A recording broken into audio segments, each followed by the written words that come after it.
Hey, it's Adam with Theros Media, and today with your daily Google Ads breakdown, we're looking at Air and Energy. They are a contractor out of the St. Petersburg, Florida area, and they're advertising for mini splits today. So let's take a look at their advertising, see what they're doing, and see how we can help them double the effectiveness of it. So they're advertising for ductless heating and cooling, and the ad reads like a branded ad. So the first tip we give them is improve the quality of your ad copy. The reason why you're probably not getting the response you should be is because you don't have the keywords anywhere in the ads. So we have, I don't know how long the checklist is, 34 points or something like that. I think it might be 34. But basically you should just be using the keyword wherever you can, wherever it makes sense, and especially in the headline. People are searching for something, you should be showing exactly what they're searching for as well.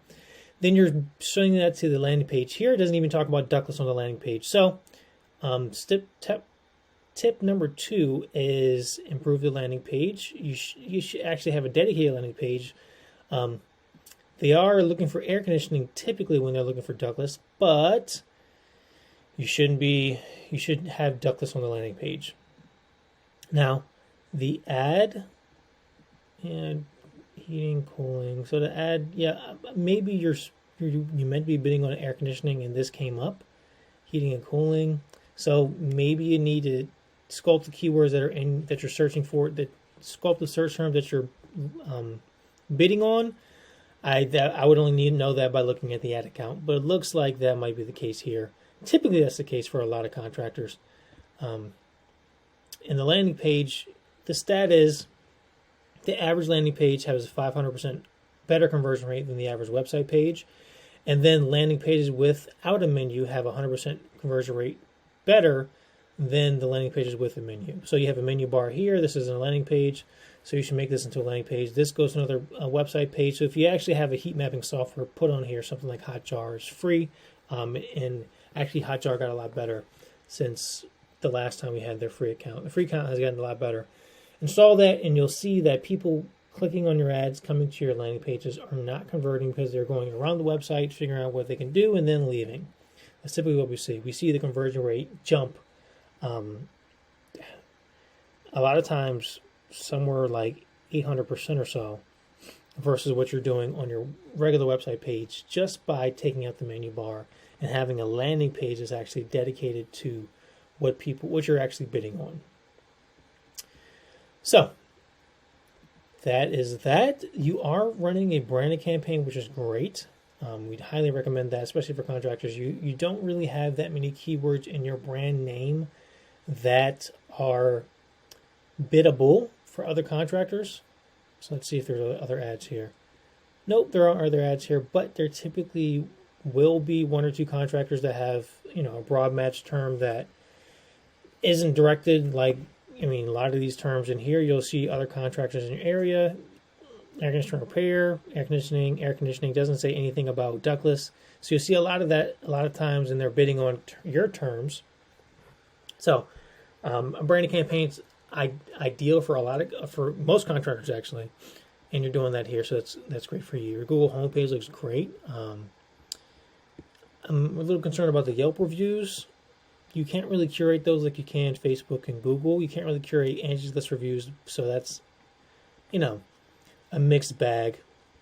The first thing we do is either push this off of Yelp or have you send people to Yelp to review you just to boost that score a little bit. It doesn't look that great for people to come here and see a big discrepancy. So something like 3.5, 4 stars is okay, but a big discrepancy like this versus this is not okay.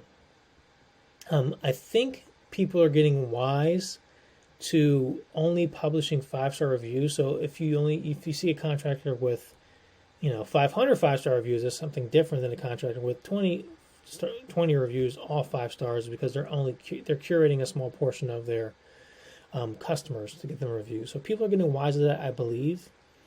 And seeing stuff like this is a bit of a flag. It says that there's probably one time that your texts weren't doing that great of a job. Maybe there was a miscommunication between your texts and the people that they were going to see. That's probably the case. Usually your texts are doing the best they can, but there's a miscommunication in how either the office talked to people when they scheduled the call, or your text talked to people when they got there, and that's what leads to 5-star reviews typically. Usually, it's not that much funny business going on.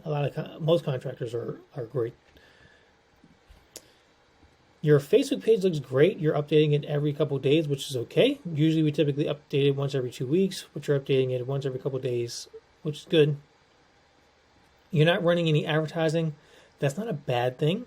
The only tip we give you is use retargeting. So those are our big tips, typically for contractors, especially to increase their ads right now. So the overall strategy should be in place. We look at the big picture strategy first, and then once all that's in place, you can get a lot more granular with the ad account to optimize that over time. But typically, the ad strategy initially has to be in place, where you're bidding on search terms inside Google that are expensive, and then you're showing them retargeting ads either on YouTube, Display Network, or Facebook is usually the easiest, that are inexpensive to get them back. It's like sending out a designer to someone's house and them never following up with a bid that they gave that person. I'm sure your designers don't have a 100% close rate, so you need to follow up on people. I'm not sure. For you, typically contractors, anywhere between 30 to 50% close rate. So you have to be following up with people you send your designers out to. You should be following up with people you have on your ads. On your advertising, usually you have, between Google Ads, your landing page, and then retargeting, maybe 5% to... It really depends on how targeted your ads are, but you can get up to 10%, 15% close rate on your advertising just by having a great landing page, retargeting built, and great advertising. So those are the 3 tips we give you. It's probably going to be a lot more once we look in your ad account, if you look in your ad account, because I don't think your ads are targeted the way they should be with the keywords that you're bidding for, with the advertising that you're doing. I know there's a lot to say, tongue twister. But getting this ad built better is the first step. Then having a dedicated landing page is the second step. And then having retargeting built for your landing pages for your Google advertising is the third step. So this has been Adam with RS Media. Hopefully you take this and you can use it in your advertising as well. And we will talk to you soon.